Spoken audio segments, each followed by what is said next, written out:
Chafing Armor Podcast, episode 40. Michael, I got this. Nutty. Yeah, go right ahead. Chafing Armor Podcast, episode 40, Party Crashers.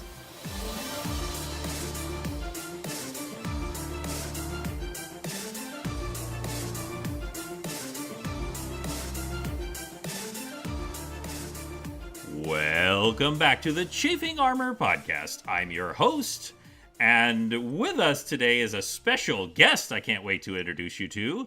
But first, let's tell everybody our regular guests. James. James, tell everybody who you are playing today. Hello, everybody. I'm James. I'm playing Penton Chalice, a spell scale sorcerer of renown, supposedly. Of growing renown, especially when it comes to chicken legs. Yeah. And also with us today is Lee. Lee, tell everybody who you are playing. G'day everybody, I'm Lee. I'm playing Osakai, the Razorclaw shifter from the Eldeen Reaches, who is currently, when we last left him, he was a bear in a bear. That is absolutely right. You were currently a bear. Also, certainly last but not least, and also not last, is Dare. Dare, tell everyone who you are playing. Greetings, everybody. I am playing Tix Birchmanson, the gnome cleric who is off for a life of adventure. Absolutely fantastic. Izzy will not be joining us tonight because she has been medieval faring it up all day today and is completely worn out. But most importantly, I want to let everybody know that we have a special guest today. Our first guest on the Chafing Armor Podcast with us today is Nutty. Nutty, tell everyone where they can find your podcast. Well, you can find my podcast, The Nutty Bites Podcast, by going to nimlas.org, NIMLAS.org. And what is the Nutty Bites Podcast? It is a podcast that focuses on geek culture and what is awesome in geek culture. We cover strange, weird topics that you might find at conventions, like, what's the best lame superpower? Who was the best time traveler? Things of that nature, banned books, you name it. If it's geeky, we cover it. Not telling everyone your character's name, because we're going to find that out in just a minute. When we last left off, the party split. One half being Osakai going with Zuana to a bunting where they encountered several dark elves, and we last saw Osakai disguised as an actual bear as opposed to simply a shifter. But with the rest of the party, they went to confront Loft, who basically tried to steal your walking chicken hut. You confronted him, he tried to demur, he tried to give you information you already know, and then he promptly got poisoned. During that poisoning, Tix actually saved his life using his crafting, though Tix is not a fan of Loft, he did the right thing. Penton went in pursuit of the mysterious poisoner who was disguised as a human wayfarer, child, boy, servant.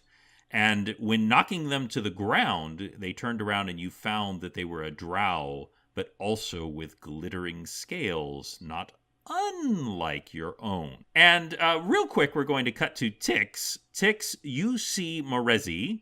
She had consumed the entire plate of scones. She blinks twice and boom, falls over, dead asleep. What would you like to do? I'll go over and check and make sure that she isn't dying. Mm-hmm. And then I'm going to contemplate just poking her in the ribs a couple of times, see if she'll wake up. For the purposes of this game, since we all know perfectly well that Izzy is not here right now, what Tix determines is that the scones were poisoned. But because of her incredible half-orc constitution, she fought it off, and she is now simply in a deep sleep. And you think actually the best thing for her is just to leave her here and let her sleep it off. So with her not having any armor and with her being poisoned and needing to sleep it off, you think perhaps the best thing for her is just to leave her be snoring among the crumbs. I want to see Tix dragging her away. Not even going to happen. So Tix, since you've decided to do that for story reasons, which I am dictating. What would you instead like to do? I'll put a nice fat ledger book under her head. I'll see if Loft is in any condition to give us a little more information. He is in no condition to talk right now. He has survived the poisoning because of your making him vomit, healing him somewhat, but he is in no condition to talk right now. Okay, then I'm going to start rifling through his desk to find out who his contacts are and who he might be working for and with. All right, as you are doing that, let us cut back out to Penton. Penton, you have tripped up this drow. It is a young drow woman with long white hair, of course, and deep red eyes, and she has turned around and looked up at you, and in the growing moonlight, you see the glittering scale. What would you like to do? Okay, well, I've got her pinned down, I assume, because I tackled her. What I want to do is first kick on my glow to make her harder for her to see, because I know they have, like, vision issues with light. Find something on her to bind her hands with. Okay, now she is not incapacitated. You just knocked her down. Okay. Well then, that's a whole other issue. Then I guess I'll move to grapple then, and just keep her from running off. Okay, go ahead and make that roll. All right, I grapple. Here we are. I just rolled a 20, sir. Oh my goodness. So I want you to because you succeed, I want you to describe to me how you would go about grappling a drow who is trying to pick herself up off the ground. I will completely by accident make it look like I know what I'm doing. And basically, pin both of her arms back behind her back and maybe, shove her against the wall just so she can't squirm away. You push her up against the wall. She is struggling, but for the moment, you have her grappled and pushed against the wall. She doesn't seem like a powerhouse, but she's also not a weakling, so you don't know how long you'll be able to maintain this. And I would like you to make a perception check. I will do that. Let's see, that'd be 13. You sense that there's something behind you, but you don't know what it is. Well, I'll definitely glance that direction. Maybe see if I can spot something. I've got my light on, so I'll be able to see a little. Okay. You glance behind you, and you see another drow that is coming to bury a knife in your back. Oh. And I would like Nutty. Would you roll to attack for me? Oh, hello. You got it. Oh, sorry, I muted myself. You got it. Ooh, 18. And I assume I get pluses, so... Yeah, that's going to hit. +4, so that's 22. 22. So, y'all know in movies when the bad guy points the gun at the good guy, and then there's the sound of the gunshot, but then you realize that it was actually the bad guy that got shot? Yeah, that's what's happening right now. The drow behind you is about to stab you in the back, Penton, and then you see his eyes widen, and he looks down, and there is a short sword actually sticking out of his stomach. Oh. And would you roll for damage for me, Nutty? Yes. Hang on one second. I don't see what I roll for damage on this short sword. Oh, it is a 1d6 plus 1. Thank you. In your case. Thank you. And then also, of course, your strength bonus. So that's 3 plus... What is my strength bonus? I don't have these memorized, sorry. Oh, no, not at all. Oh, no, you don't have a strength bonus. Okay, apologies. Then I'm good. I'm like, it's a 12. I don't think I do. Okay, so that's a 3. 3 points of damage? Yep. But it is doubled because that is a surprise attack, so you do 6 points of damage, which is not enough to kill him, but it certainly gets his attention as you stab him through the stomach, and he whips around as the blade is pulled out of his stomach, because you, of course, are holding on. Tix, you find something interesting, but we'll get to that in a moment. But you hear the sound of battle starting just outside the window. What would you like to do? I will stuff whatever is interesting in my backpack and go to the window and follow where Penton tread. Okay. You head to the window and you can see this battle happening about 25 feet away.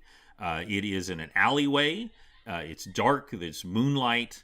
There's 2 buildings rising up on either side, about 2-3 stories.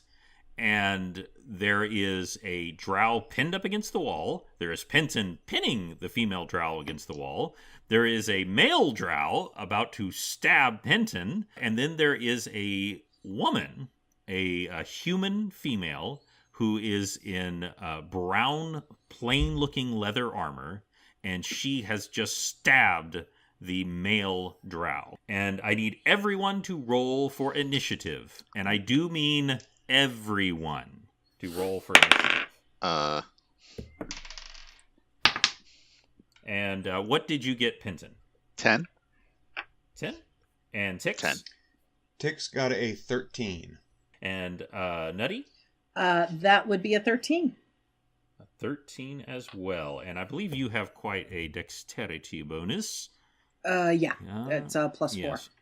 Yeah, Tix so you're has definitely going no dexterity bonus. Yes, so that definitely will put you first. And Osokai, what did you roll?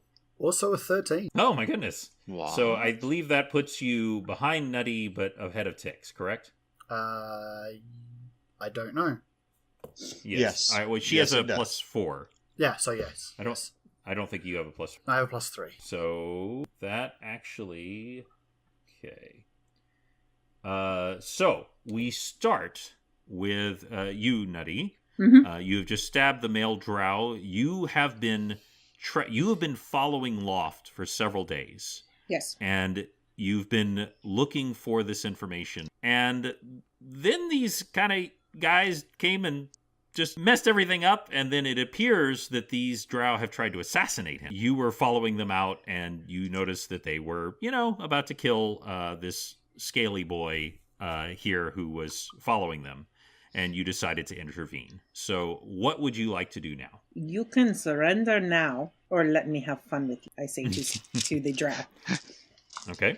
Are you going to try to do anything with that, or is that just your fun little color? That's the fun little color. And I would like to withhold my action, and I don't know how you do that because every house has different rules there. But I'd like to withhold my action until I can get a response from the drow. Okay. I will let you wait till after his turn if you want. Excellent. Thank you. And so that brings us actually to Osokai. Osokai, you, the last time we saw you, were in the bunting, so clearly some time has passed. And I'll leave that up to you. Do you still look like a bear? Yes. You are currently on the second-story roof, and for various reasons that we'll get to another time, you had reason to come back here and suspect something was going on. And you came up on the roof and looked down and just got over the roof to find this battle happening. What would you like to do? You know what? Osokai is starting to get a reputation for making some interesting entrances. Let's not change that tack right now. Osokai is just going to jump down. I'll see if you allow this. Using his jump as an intimidating tack to put off everybody, essentially. Yes, if you're going to do that instead of an attack, then I will absolutely allow that. I will do that. Mostly because by the time I hit the ground, that will be my full standard action anyway. So, correct. So here we go. That is a. Why do I always get 20s on skill checks? Okay, that's a 20 plus my intimidate of 7, so that's a 27. Okay, then with a 20, that is going to succeed. So I want you to describe to me what happens when you come down. Okay, so out of darkness and somewhat silent or subdued hubbub comes a huge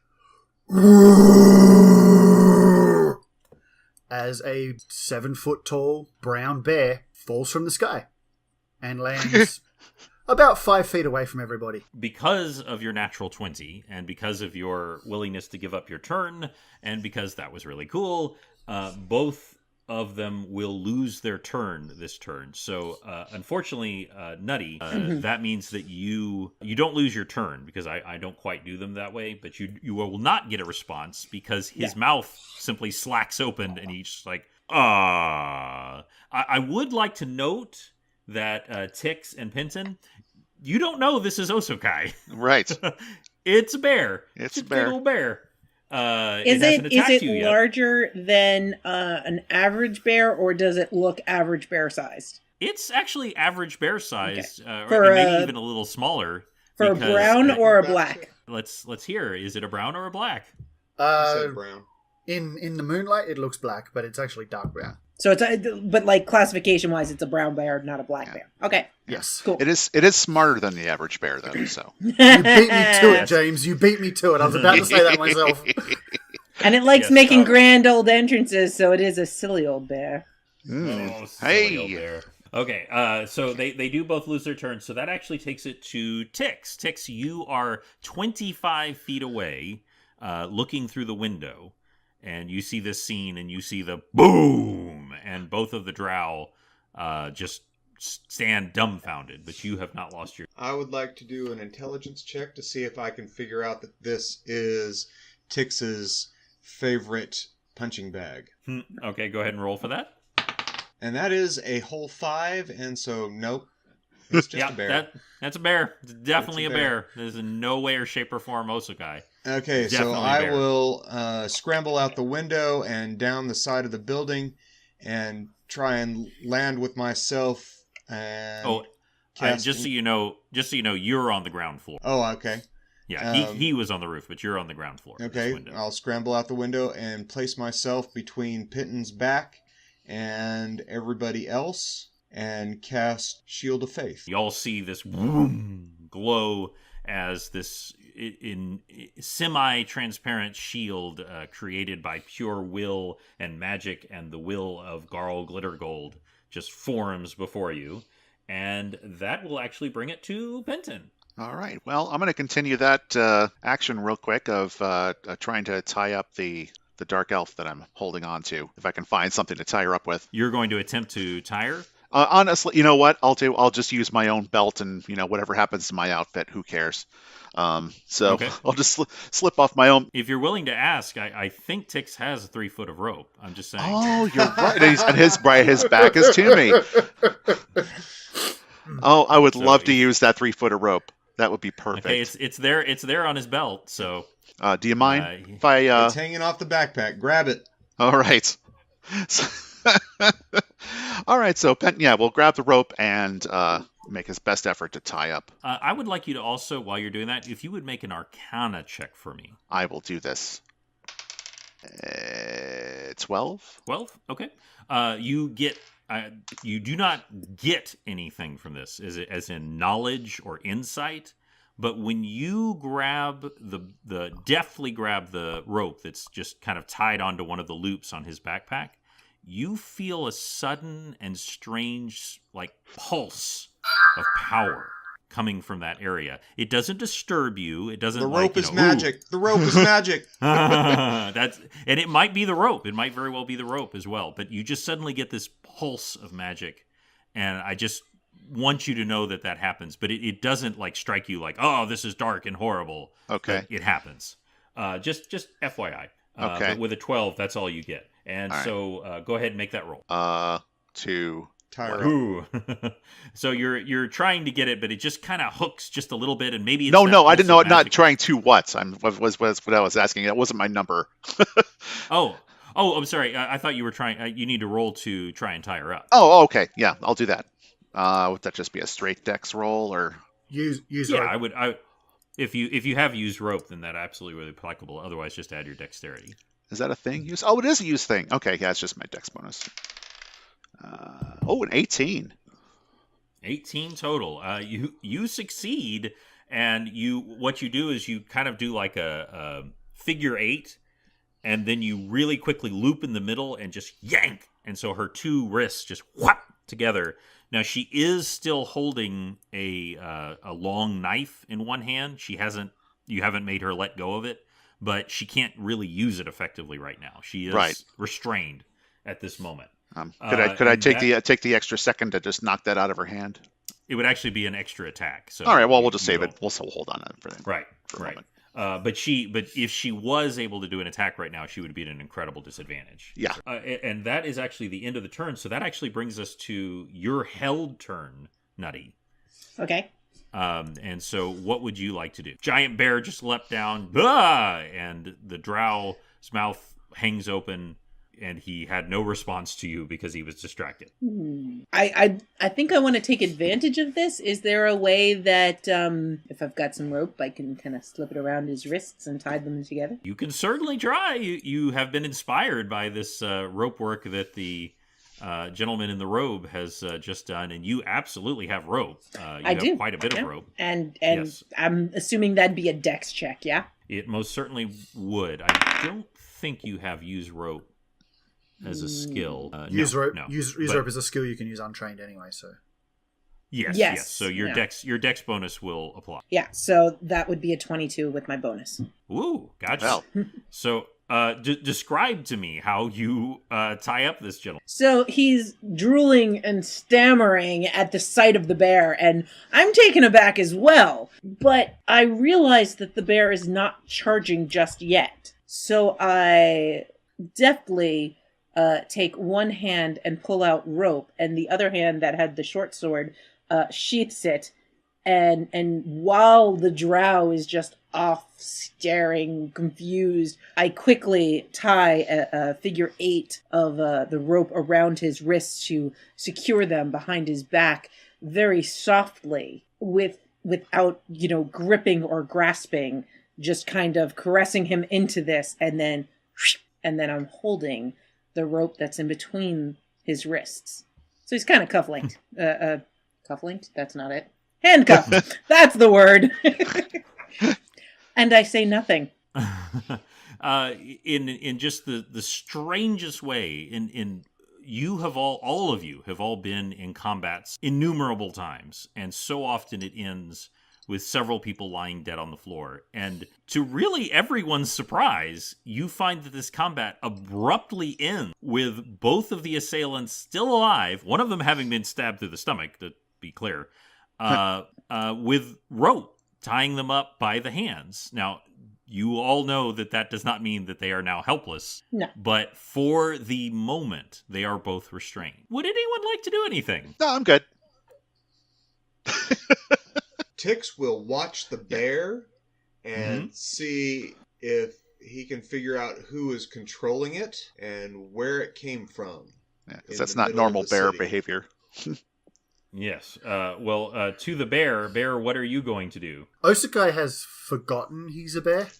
I believe that. So he's just going to stand up.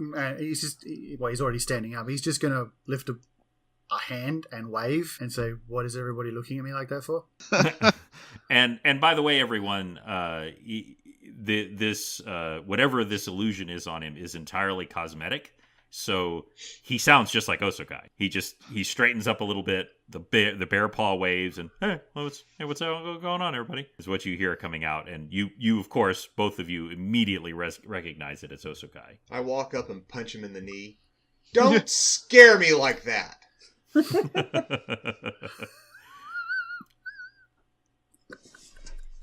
Sorry, it's just another one of those moments where that voice comes into my head, and all I can see is this gnome walking up to this bear, going, "Don't scare me like that." Yes, we know that Tix doesn't sound like that, but occasionally it is funny to imagine. But yeah, wow. Why do you look like a bear? Osakai is going to. So with this enchantment, I should have clarified this earlier. Do I see it as well, or can I see through it while I'm wearing it? No, you do see it. You do see it while you're wearing it. Mm-hmm. All right, so but I mean, it's certainly if you were running back, you were hurrying to get back, and so it's possible that you could have just forgotten in excitement. I mean, when the bloodlust takes him, Osakai doesn't really notice much about himself because it's himself. Why would he bother looking at himself? In this occasion, he's been given pause to look at himself, but Pause. So he literally holds up a paw and looks at it and goes, "Huh," and takes off the tiara, I think it is, or the crown. When you right now, it looks like you have. Kind of like with your beard, like you have something tied into the fur near your head. It's a weave. Basically, it always looks like something, no matter what disguise you take. But when you take it off, it immediately becomes just a very nondescript, shabby hat. just like a shapeless hat. Well, I just take off the hat then. Okay, and you immediately resume your natural form. Tix grumpily brushes past him and walks over to this now bound drow and examine the wound in his belly to see if he's going to die before he gives us information, and look at Nutty's character and go, "So, who are you?" Just before that happens, Ozaki would like to go, "You're welcome." Oh yeah, thanks for the distraction. That was very helpful. What are you? You're welcome. So, her answer. What are you? Well, we're the ones that they were attacking, so... So then the obvious answer would be, I am the one who saved your life. Would it No, not? the walking flea bag did that. Oh, it was You were a just nice convenient. distraction. I really thought he was a bear. I'm Tix. You should see me without my coffee. You're gonna have to tell me where you got that hat. So I'm Tix, and we're talking to some people around here about what's going on with theft and our personal property, and these two gentlemen just tried to, or these two drow just tried to poison who we were trying to interrogate. Who would they trying to poison? This theft thing, I believe we are working on the same case here. I am Grimhilda, and I too am investigating theft and conspiracy and all of these things, official capacity. So I think we are on the same side here. Who was it you were trying to interrogate? The tradesman merchant Loft. Loft. All right, we are on the same side here. Yes. Trying to kill him so he can't tell you about their collusion, I bet. Collusion? With the drow? Perhaps conspiracy, as I said. That reminds you, Tix, the thing that you found in the when you were searching quickly through the papers. You found a couple of things. One, you found a quick scribbled note in Drow, in the language of the Underdark, which you recognize, but I don't believe you speak. Is that correct? Correct. And further, you see an invitation that there is actually a gala, a soiree, a fancy event that is happening at the keep, at the stronghold of Loft's family. And it is happening tonight. I will show this to Penton and quickly run it past Ozaki, make sure that he sees it, but not quickly enough to read it, and hands it to Penton, just to be rude. What do you think of this, Penton? Well, I think it's interesting invitation. Honestly, I don't know what we'd do with it, because I don't think we'd be allowed in, even if we have the gala invitation. I don't think they'd let the likes of us in. That reminds me. Hold still a moment. Turn around, would you, Tix? No. Just for a second. I think there's something going on in your backpack. I need to check. None of your business. Oh, okay.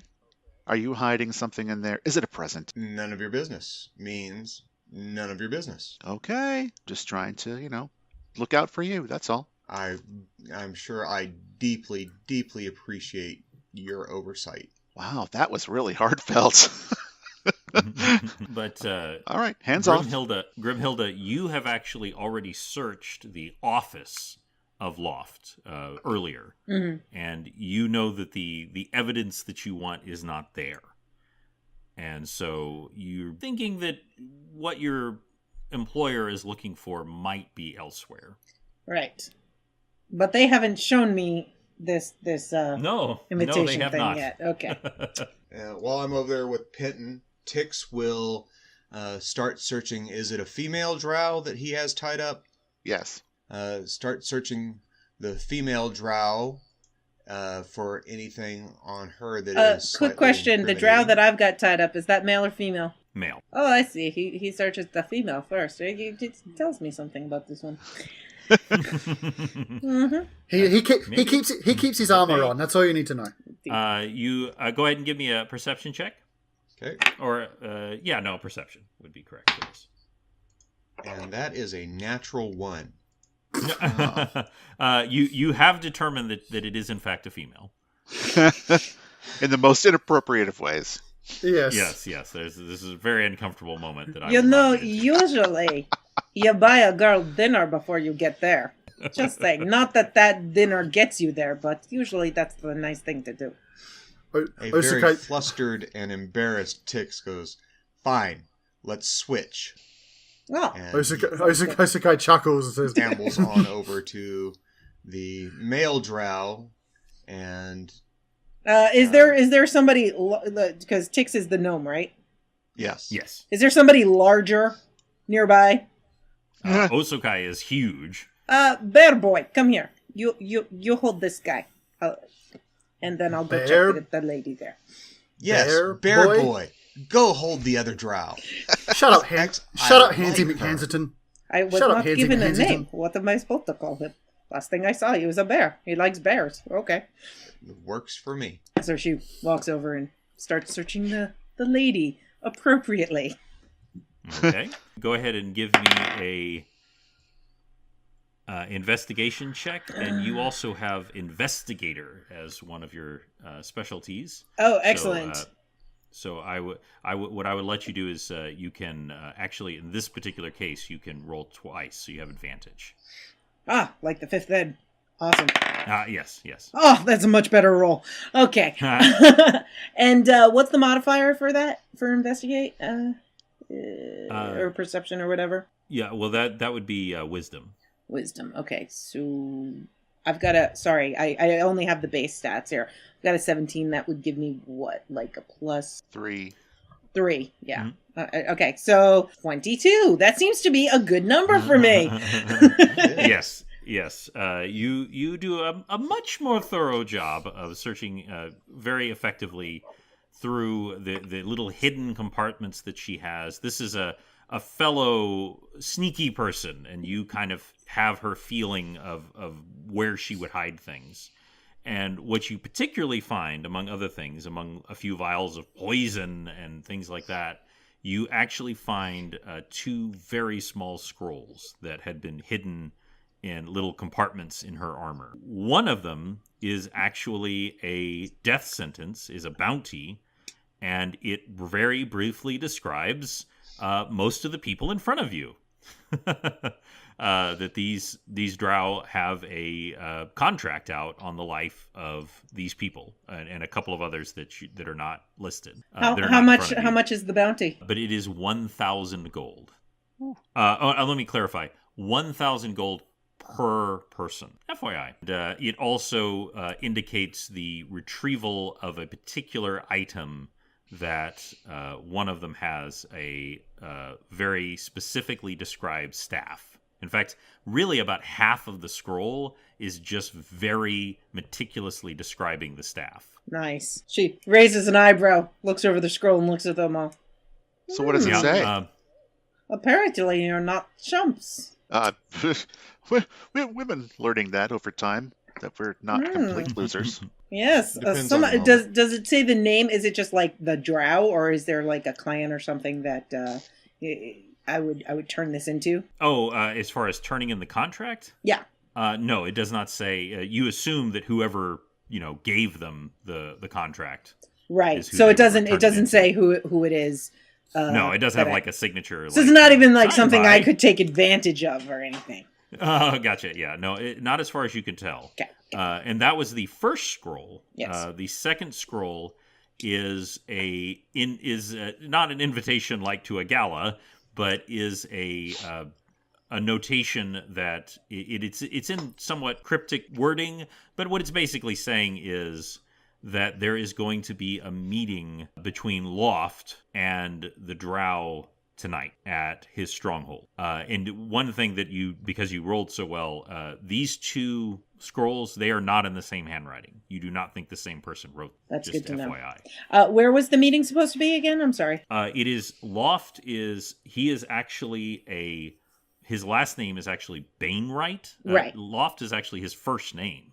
No. They're going to have a meeting tonight. Did it say the place? Yes. Yeah. It is in his stronghold. Thank you. And yes, and it mentions a hidden chamber, but that's all it says. It doesn't say what that is.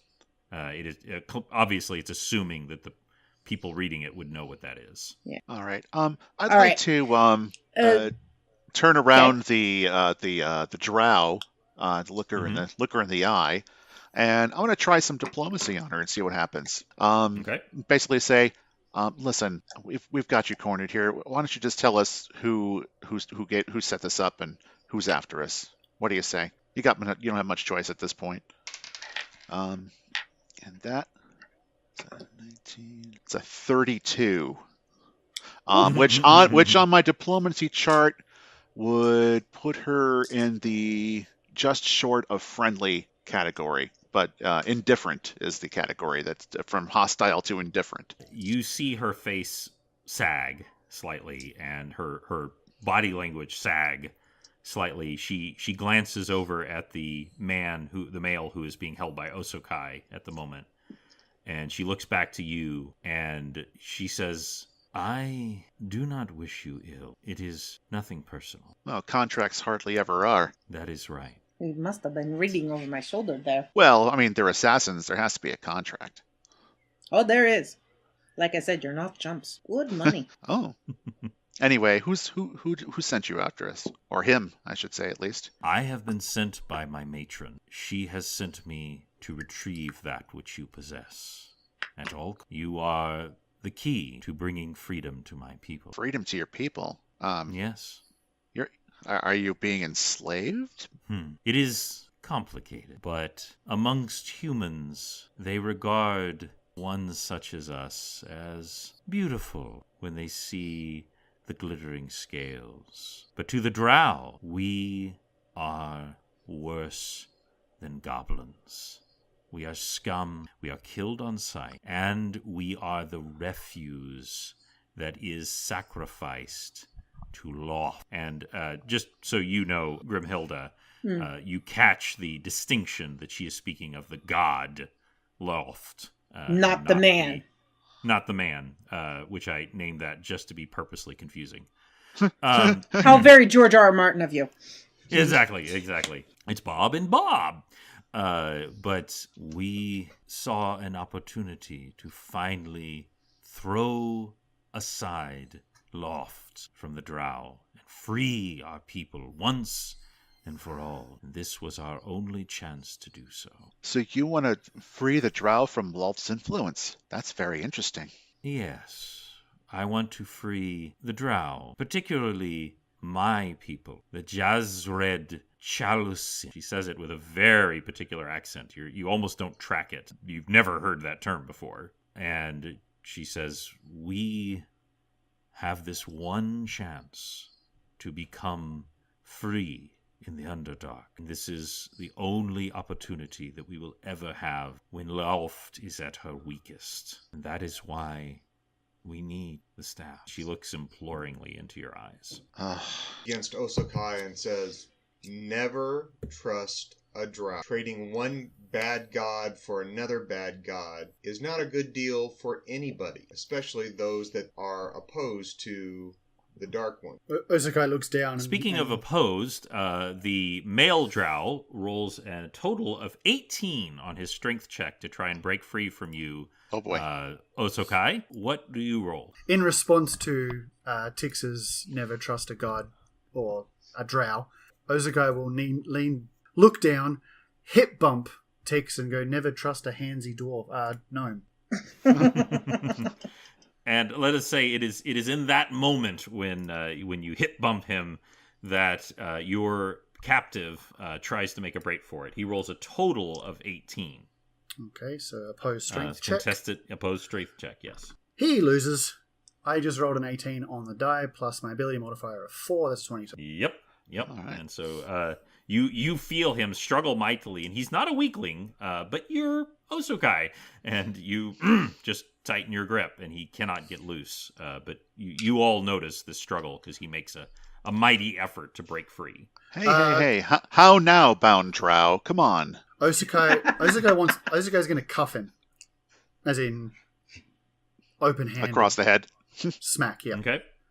Okay. You will hit because he cannot dodge. Yep. So Well, you can roll for. Are you doing lethal damage or non-lethal? Non-lethal. Okay. then just whack! You ring his bell. That's a 5. A 5, okay, and that kind of stuns him senseless for just a second. He is also bleeding from a stomach wound. There he is is that. not. You do not think he's in mortal danger at the moment, but it's not the kind of thing that is going to be fine forever if it's just left alone. The funny thing is that smack hurt him more than my short sword. I should ask. Yes. I should ask. Is the male drow, is he glittery as well, like scaled? Now that you actually look in the moonlight, yes, he is. Okay. And he also, by the way, appears to be, especially with your perception of these things, descended from one who is touched by a black dragon. Yeah, I kind of figured.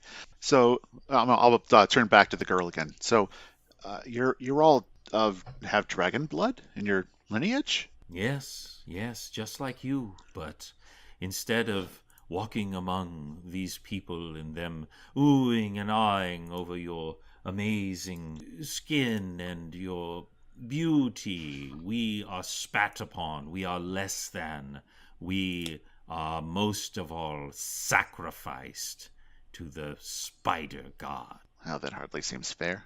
And you're outside now, so maybe you should just try leaving. It is not compatible, the overworld, to our people. We struggle mightily in the sunlight. I've heard of some famous sword-wielding heroes coming from your reaches, and they seem to do, or he seems to do, just fine. There are some who, over time, gain a resilience to sunlight, but it is not possible for all of us. And plus, we wish to retake our homeland. We wish to have that which is ours, and we do not wish to be under the thumb of the spider god.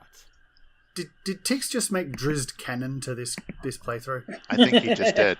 Well, it is 3.5. Drizzt is canon, actually, so it's all good. That's right. But to this you go. particular playthrough, to this campaign, I quit. It's in the world! It's a Drizzt rage quit. It's Drizzt world. We're just living in it. Yeah. Pretty much. Osakai, what do you think about all this? I know you've got your opinions on Lolth. Did Ozukai catch the difference between the two names that are being said here? Since there's Lolth, and then there's Loft. Yes. Osokai absolutely catches the difference. Whenever her name is said, a small, slightly unpleasant tingle goes down your spine. So, yes, you totally understand that they are talking about her when they are referring to Loft. So, yes, you do understand that. Okay. I think it's pretty obvious to everybody, at least everybody except our nameless character yet. Oh, sorry, no, Grumhilda, sorry, that's right. Yeah, I did introduce myself. Sorry. I'm not a heathen. Brain, no, I has the dumb. What do you expect from a bear? Even one that's smarter than the average. I mean, I guess if it's not a dwarf, Tix has trouble putting his hands on it, so... Anyway, Osukai, I think it's pretty obvious to everybody when that name is said that Osukai's hair bristles slightly, but he's pretty silent. The female turns to you again, Pinton, and she says, "My name is Keshin. I am an assassin, and I am very good at my job. But I am also a woman of my word. If you release myself and my companion, you have my word as a drow, as a Jazred Chaluzan, that we will not attack you or any of your companions, and we will leave you in peace. And what is more, we will give you extra information that will help lead you to the destruction of this alliance between Loft and the Drow." I think we could live with that. Just a quick question here, sorry. Way back in the good old days of last year, we encountered a bunch of drow children. Did they? I seem to remember them. Did they give us their prizes? Does someone in the group have a boat with a bloodstain on it? That is correct. The eldest male killed a drow assassin with the actual carving that Tix had made. He kept it. So yes, he did have a favor that was actually from Tix. And the eldest female actually had the mace that you had given her. So we know these two. Yes, you. Well, no, they're not these two. Oh, I mean, okay. Yeah, sorry. Okay, yeah. I was Just wanted to make sure. Yeah, no, I would have told you if it was like, yeah, you recognize these two. It's these two kids from before. Though they were adolescent ones, and you can actually hear all about them in the wonderful adventures with Dare and Izzy playing both of them later on. If you go back in the stories, but no, these two are different, and also they did not have dragon scale. Okay, I just wanted to make sure that maybe it was something that popped in sometime during adolescence, or if maybe these two had grown up or something. But yeah, I just wanted to double check because it just popped into my brain. But I also wanted to know if we actually had any favors from them that we could show, and maybe they'd recognize it. But they're different clans, so it doesn't matter.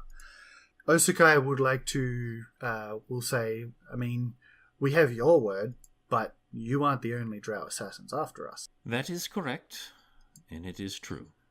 And you are absolutely right that had you not asked for it, I would have allowed my associates to continue the contract. But since you pointed it out, and she smiles softly, you further have my word that myself and all of my associates will drop the contract, and we will leave you in peace.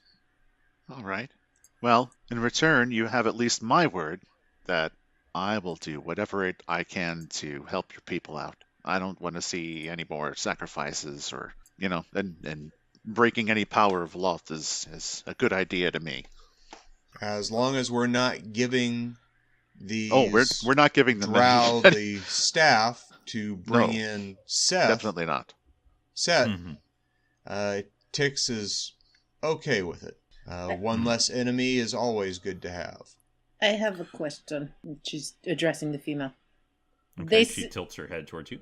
They say you are poisoning this human Loth. Why were you poisoning him? Because he had formed an alliance with the drow who are loyal to Loft. He was working with them, and he was using his influence in shipping and exporting to bring both drow and their supplies across the Sand Swallow Sea. He was aiding them and helping them, and by his death, we would help disrupt our enemies. This confirms what I know about him. So, and she holds up the second scroll. Is this a notice that you picked up? That he's supposed to meet the other drow, or is he supposed to be meeting you? He was supposed to be meeting the other drow. It was my understanding that we acquired that from a helpful drow that we found outside of a bunting nearby. You know that a bunting is a secret place where Demi-humans. Demi-humans, meet outside of human-type cities. It's one of the most happening places. Yes, of course I know this. Oh, yes, it's quite happening. Yes. You probably know where the local You get the one is, best actually. stuff there, but I never do that when I'm on a job. You might actually be one of the few humans who's allowed there. Most humans are killed on sight if they get near there. She says, we acquired it from a drow leaving the local bunting. Of course, as you know, it is not allowed to commit any crime of murder or such inside of a bunt. But when they left, we were able to obtain it, and we confirmed that there is to be an important meeting tonight in the stronghold, and that something very precious is meant to be revealed or given or transferred. We did not ever get the full story before the person being questioned suddenly died. I just realized the bunting is the Continental from John Wick. Yeah, I mean, you could say that. Yeah. Osukai, go ahead. This death bounty, is it your people or the other people that issued it? We did not issue it. However, we were simply taking advantage of the opportunity, because we thought to ourselves that, well, we can return the staff to the contractor, but we could perhaps use it ourselves first to free our people, and then we would still be upholding the contract, because it did not specifically state that we had to return it immediately. She puts an arm around the drow and goes, I like the way you think. I like this one. She kind of laughs and says, well, if you hadn't stabbed my brother-in-law, perhaps we could be the best of friends. Oh, there is that. Do you like him? Does he treat your sister, brother, well? He is acceptable. I have not killed him yet. Okay. Yet. Could be arranged if he does wrong. That could be arranged. But I have a feeling you could take care of that. And he says, I'm right over here. He seems very, very put out by all this. Yeah, we see you. All right, so I'll untie her, finally. Hang on. Osukai didn't agree to this. Well, maybe you don't need to agree to everything. Unless you move very, very quickly, you would not be able to stop him from untying. Osukai picks up the male drow and decides to throw him into the bay. Okay. What? Roll a strength check. You are so lucky. That's a 1. Oh, does that mean Osakai falls into the bay? It means that Tix goes for the knees of Osakai when he sees the bear's intention, and just tries to push his knees out from under him while he's trying to pick the guy up. So, you see him, and he kind of trips you up a little bit, and you hear this towards the bay. But instead of heading to the bay, he just falls a few feet and hits the ground. The drow named Keshin laughs, and she says, I think I like all of you. And that's where we'll end Chafing Armor, episode 40. Nutty, thank you so much for joining us today. Thank you. Yeah, It's thanks. been blessed. This was awesome. Can you tell everyone one more time where they can find your podcast? They can go to nimlas.org. And if you go there to nimlas.org, you can find links to Facebook, you can find links to Twitter, YouTube, everything. And you can find the Nutty Bites podcast, where we focus on geeky topics. And if you like this show, you are definitely going to like hearing us talk about the stupid, nerdy things that we talk about. Wonderful. Well, thanks everybody else for playing today. Absolutely. It was a fun time had by all. Yes. Sometimes the talking is more fun than the fighting, but the fighting's good too. We'll be getting to some more of that fighting soon, and everybody have a wonderful evening, and we will roll with you soon.